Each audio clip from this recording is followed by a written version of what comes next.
네, 안녕하세요. 푸돈싸입니다. 개편된 챔피언스 리그가 드디어 시작을 했습니다. 김민재 선수가 속한 미넨의 첫 경기 상대는 지난 시즌 크로아티아 리그 우승팀 디나모 자그레브. 경기 분석 바로 가시죠. 레골레고. 먼저 라인업을 살펴보면 콤파니 감독이 생각지 못한 변화를 줬습니다. 게이루를 오른쪽 풀백으로 돌리면서 폰지와 게이루가 동시에 출격. 김민재 선수는 역시 오늘도 좌톱백으로 활약을 했고, 지난 주말에 선발에서 빠진 파블로비치와 올리세가 선발 출전했습니다. 자그레브는 3백을 들고 나왔는데 김민재 선수가 상대할 공격수들은 페트코비치와 파차, 크로아티아 국가대표 공격수들입니다. 선발 라인업에 대한 이야기를 간단하게 하자면 현재 센터백 조합이 빌드업에 강점이 있는 선수들은 아니라고 파악을 한 것 같습니다. 그러면서 게이루 같이 볼 잘 다루는 선수를 풀백으로 기용하고 더블 볼란테를 운영하면서 센터백들의 빌드업 부담을 낮춰주는 방식으로 후방의 안정화를 가져온 콤파니 감독의 선택. 그러면서 왼쪽에 폰지를 기용하면서 왼쪽의 공격력을 극대화시켰습니다. 최근 경기들에서는 이러한 선택들이 어쨌든 잘 먹혀들고 있습니다. 빌드업 상황에서는 보통 키미를 한 칸 내려서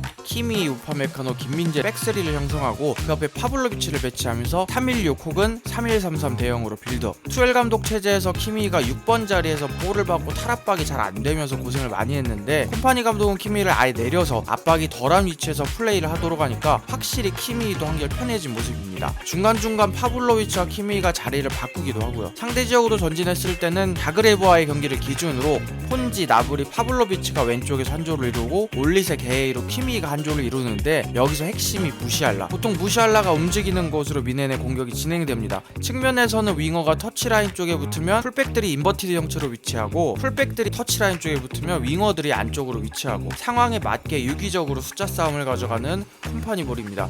전반 19분 이른 시간에 미넨이 선제골을 넣었는데 VAR 끝에 파블로비치가 PK를 얻어냈고 케인이 마무리. 전반 32분 미넨의 두 번째 골. 콤파니 볼의 유기적인 공격 작업이 눈에 띈 장면인데, 케인이 측면으로 빠지면서 공격 작업을 하는 과정에서 무시알라가 케인이 빠진 중앙 공간으로 침투하고 나브리의 얼리 크로스, 그리고 무시알라가 바로 처리할 수 없는 상황이자 센스있게 게이로한테 돌려주고 게이로가 그대로 마무리. 측면으로 미끼가 되어서 빠져주는 케인의 움직임, 공간을 찾아 들어가면서 수비들을 끌고 가는 무시알라의 움직임, 그리고 자신보다 더 마무리하기 좋은 위치에 있는 게이로에게 내주는 무시알라의 판단, 게이로의 깔끔한 마무리까지 정말 군더더기 없는 이번 경기 최고의 득점 장면이었습니다. 이후 미넨은 37분의 세트피스 상황에서 올리세의 헤더골로 3점 차이까지 벌리는데 성공했는데, 전반에는 수비적으로도 안정감 있는 모습을 보였습니다. 특히 투엘 체제와 비교했을 때 커버에 대한 부분이 눈에 띄었는데, 김민재가 수비를 위해 앞으로 나가자 키미가 그 자리를 채워줍니다. 그리고 우파메카노가 나가자 김민재가 돌아와서 그 자리를 커버. 콤파니볼에서는 이렇게 서로 커버를 해주면서 수비 라인을 최대한 유지하는 모습을 볼 수 있었고, 김민재 선수는 중간중간 공중볼 경합이나 상대 공격수가 돌아서지 못하도록 경합을 통해 효과적인 수비를 보여줬고, 상대가 원투 패스를 주고받는 상황에서 한 번에 덤비지 않고 기다리면서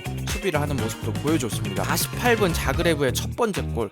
스포츠 듀니아에서 이걸 보고 이제 김민재 선수에게 평점 6점을 주면서, 김민재는 미넨에서 가장 약한 모습을 보인 선수였다, 실점 장면에서 더 잘했어야 된다고 평가를 했는데, 실제로 김민재 선수의 지분이 얼마나 있는지 한번 보겠습니다. 왼쪽에서 크로스가 올라오는 상황에서 파차가 공을 돌려놓고 페트코비치의 마무리. 물론 김민재가 앞에서 파차를 놓쳤기 때문에 실점이 나왔다라고 해도 뭐 틀린 말이라고 할 수는 없는데, 근데 그렇다고 하기에는 파차가 공을 너무 잘 돌려놨어요. 예측하기 힘든 플레이였고, 그리고 그렇게 따지면 뒤쪽에서 우파메카노는 페트코비치를 놓쳤죠. 저는 사실 이 득점 과정에서 가장 아쉬웠던 게 폰데이비스. 숫자가 부족한 상황도 아니었는데 너무 뒷걸음질 치는 수비를 하지 않았나 싶습니다. 폰지가 공 잡은 선수한테 바짝 붙어서 수비를 하고 파블로비치에게 중앙 쪽 커버를 맡기는 선택을 했으면 어땠을까, 더 좋지 않았을까 싶습니다. 크로스 수비에 대한 거리 조절도 좋지 않았고, 여러모로 아쉬움이 남는 폰지의 측면 수비였습니다. 그리고 1분 후에 곧바로 실점을 하는데, 미넨이 전방 압박에 실패하면서 추가 실점을 하는 장면. 무시알라와 게이루가 있었음에도 불구하고 오게와라를 놓치면서 실점. 확실히 순간적으로 미넨이 흔들리는 모습이었기 때문에